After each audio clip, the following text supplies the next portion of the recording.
There were only a dozen of us to share the dream of destruction. And we knew that we must act swiftly, or not at all. So we came into the world, cautiously and carefully, moving unobtrusively and unobserved. We wanted to contemplate the corruption, seek out the weaknesses in your degenerate civilization. And we found them, immediately. Those weaknesses are everywhere apparent, for they are physical.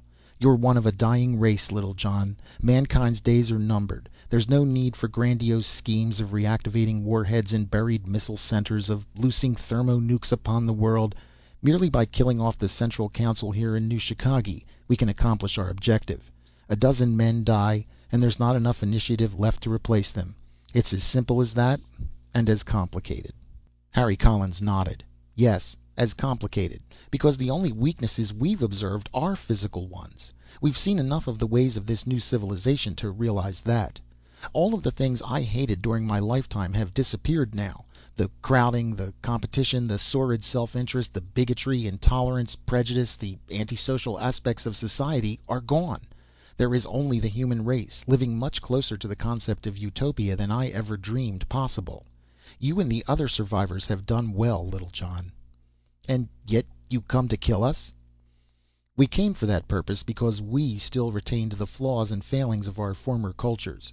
We looked for targets to blame, for villains to hate and destroy. Instead, we found this reality. No, I'm not crazy, Littlejohn, and I and my fellows aren't here to execute revenge. We have returned to the original plan, the plan Leffingwell had, and my son, and all the others who worked in their own way for the dream of a better world.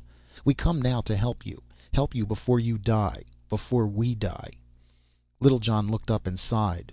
Why couldn't this have happened before? He murmured. It's too late now. But it isn't too late. My friends are here. They are telling your fellow council members the same thing right now. We may be old, but we can still impart what we have learned.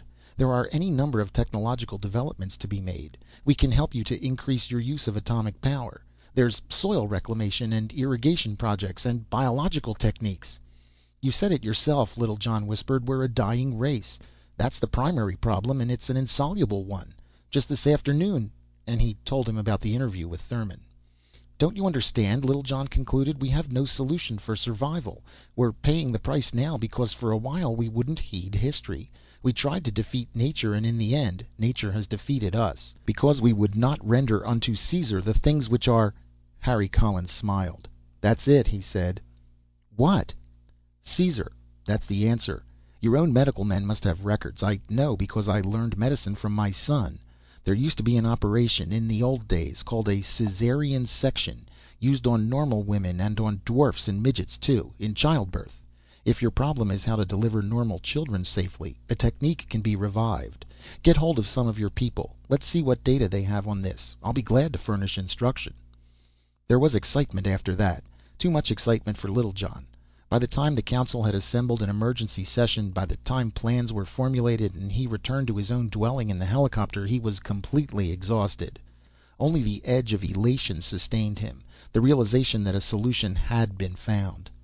As he sank into slumber, he knew that he would sleep the clock around. And so would Harry Collins. The old man and his companions, now guests of the council, had been temporarily quartered in the council chambers. It was the only structure large enough to house them, and even so they had to sleep on the floor. But it was sufficient comfort for the moment. It was many hours before Harry Collins awoke. His waking was automatic, for the tiny telescreen at the end of the council room glowed suddenly, and the traditional voice chirped forth to interrupt his slumber. "Good mornin'," said the voice. "It's a beautiful day in New Chicago." Harry stared at the screen, and then he smiled. "Yes," he murmured, "but tomorrow will be better." End of This Crowded Earth by Robert Bloch.